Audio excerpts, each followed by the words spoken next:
Al is fast approaching the final stages of the restoration of the Hamel gun. This week, he's going to be fitting the lower gun shield, the gunner's seats, and test fitting our new wheels. Hi, I'm Kurt from Oz Armour, and welcome to Workshop Wednesday. The original lower shield has been lost to time.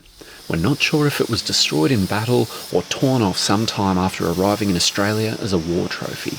To make this gun as complete as possible, Al is going to remove and recondition the hinges and then fit a shield from the donor gun that we have here in the workshop. First he has to grind down the old rivet heads.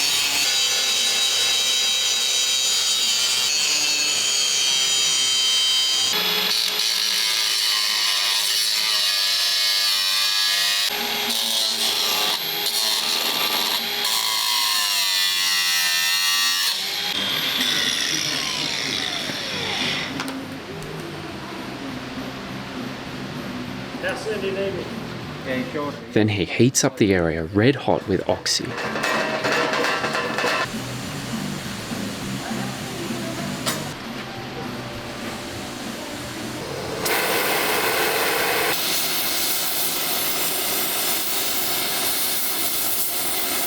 When the metal gets soft enough, the rivets should punch out easy. Daryl is holding this metal pipe here so that the red hot hinge doesn't fly off and hit anything as Al punches out the rivets.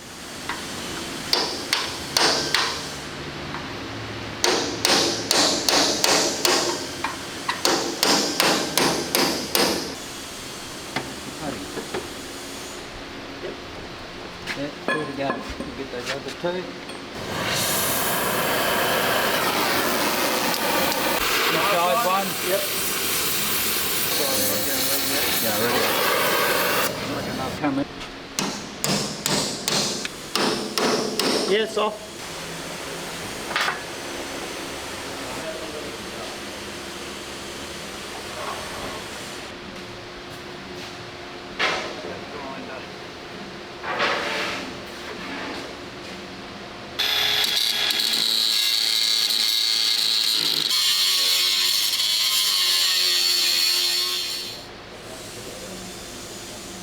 I got him.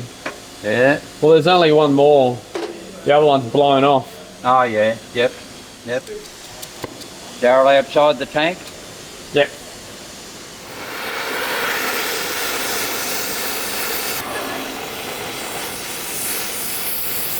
Top one again. Yep. I need to call Fabricating on this side, huh? Actually, you get a cold chisel on this side, get a cold chisel and knock them out. Knock the whole thing on. No, it's not that easy. Not that easy. Yep, go for it.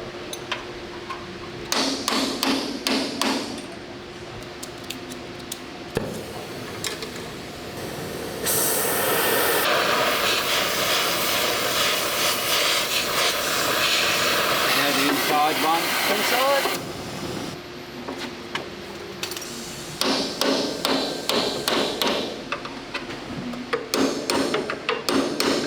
It's going to come off, Alan. Should be off there. Yep.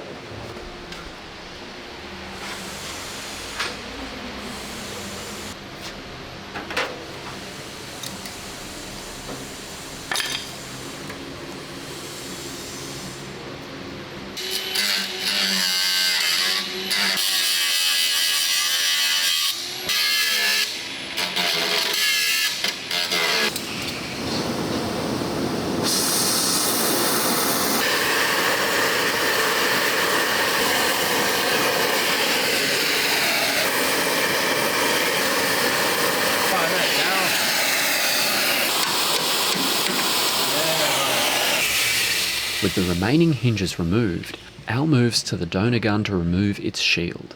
Before fitting it to the Hamel gun, he will make a template and fabricate a new one for when this restoration begins.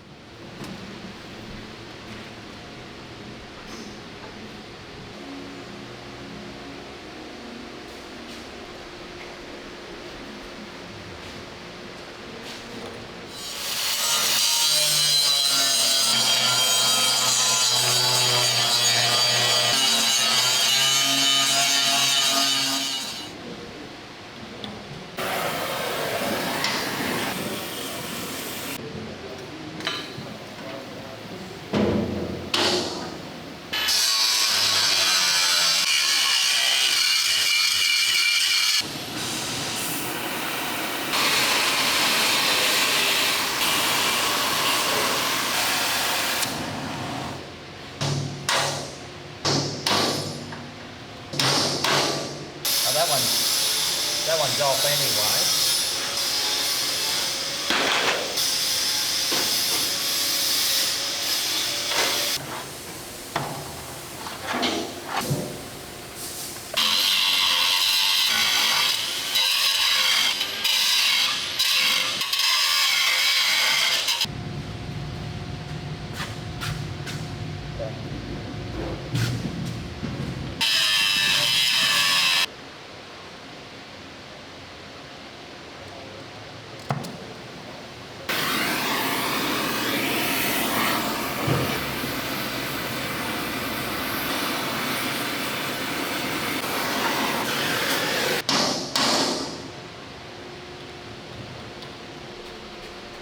Got him.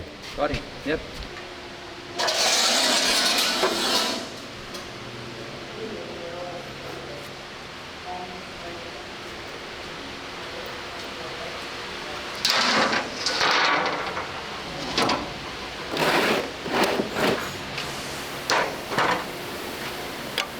Better head into that first so we can push him back.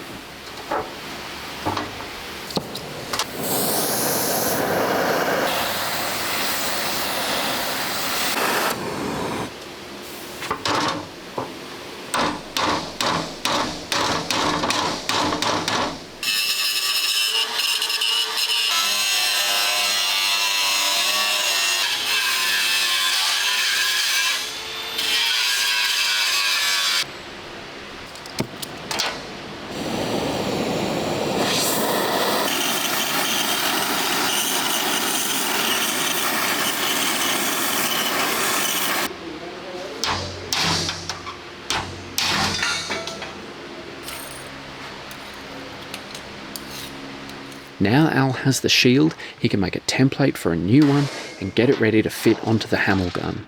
Last time, we watched Al fabricate the top of this toolbox. Since then, he has fitted these seat brackets. The original seats have long rusted and rotted away. We have a surviving set in the museum which he has meticulously copied. As you can see, the two seats are different shapes. This is because the seat on the left is facing forward, enabling the gunner to acquire targets and look through the sight. And the seat on the right is facing the breech of the gun, enabling the loader to load and extract shells.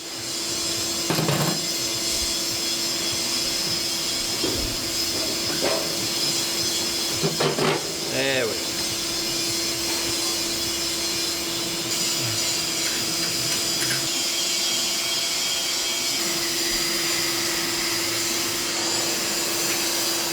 These long bolts will be cut down once Al has secured everything in place.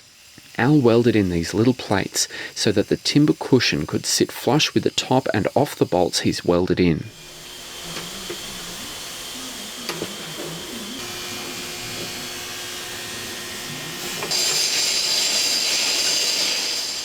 We use what we can find, Curtis. That's right. Just go and find a full sheet of ply, just, yeah. We got it in stock here. With these seats in, Al can now fit the comfortable timber cushions.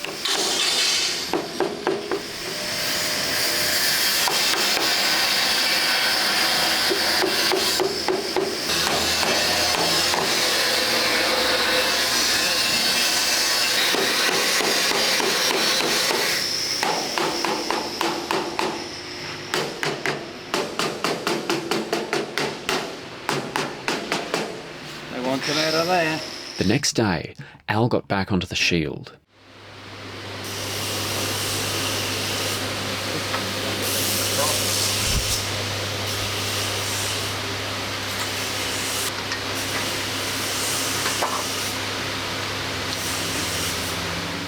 He's experimenting with some nuts that he's shaped to look more like rivets. These bolts will need to be cut down to size, filed, nuts screwed on and then filled in with weld and then ground smooth. This will give a really good impression of rivets while being much easier to work with.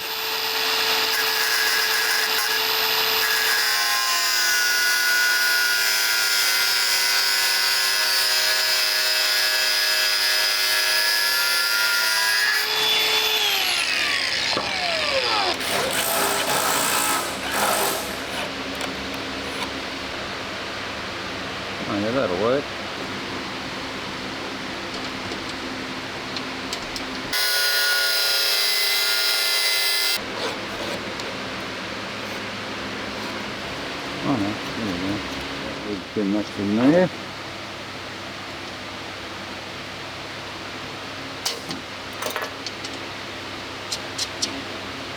That'll bring it just inside a little bit. We can just get better spot for the thing and just roll it.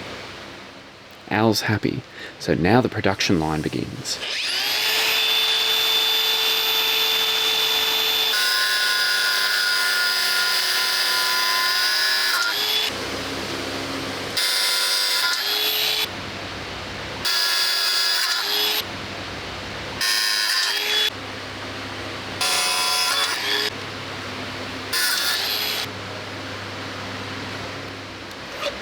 Try and nut on them to make sure they go on before I put them on there.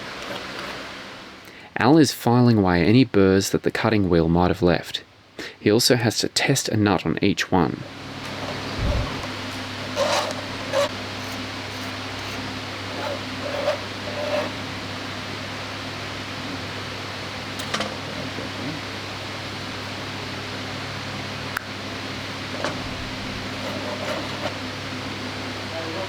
Good.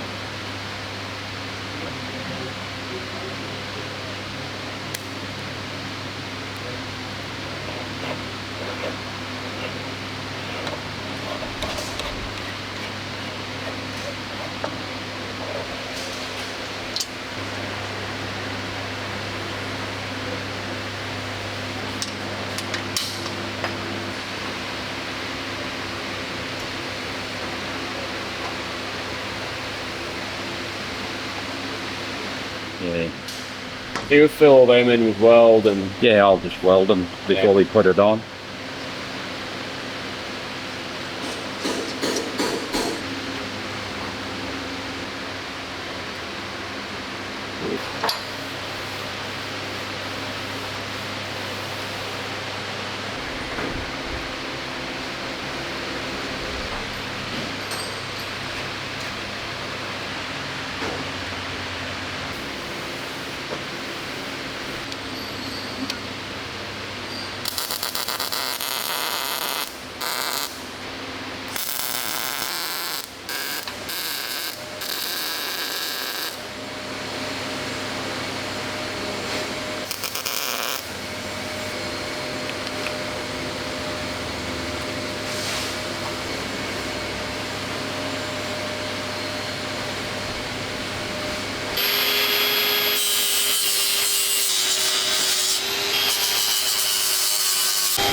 Put a weld on them.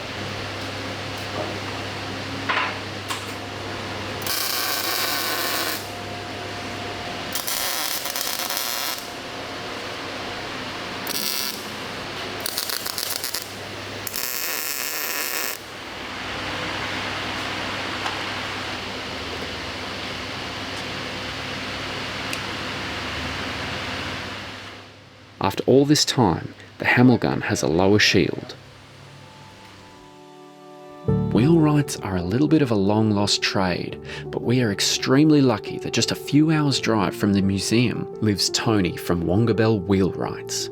we were lucky enough to have some original wheel hubs and the exact measurements of the wheels for this gun. Tony starts by turning the spokes in a lathe, but some of the shaping still has to be done by hand.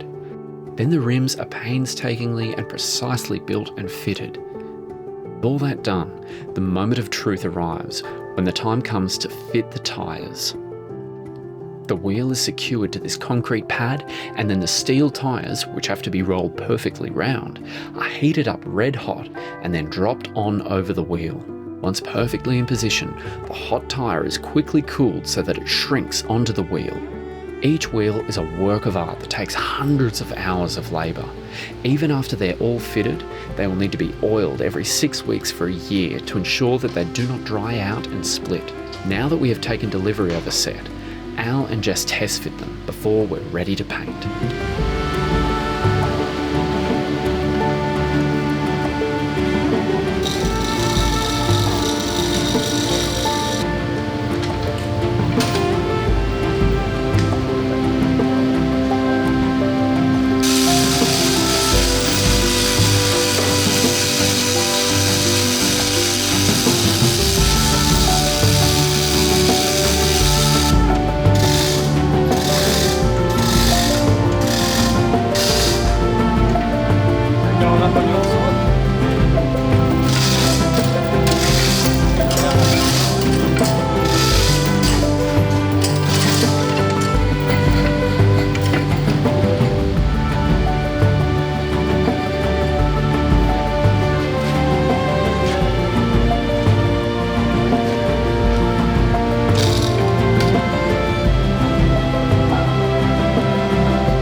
Won't be long now before this incredible piece of Australian military history has its restoration complete and is ready to take its place inside the museum.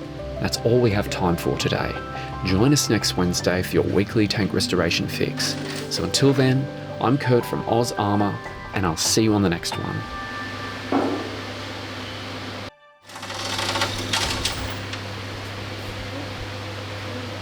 No bearing.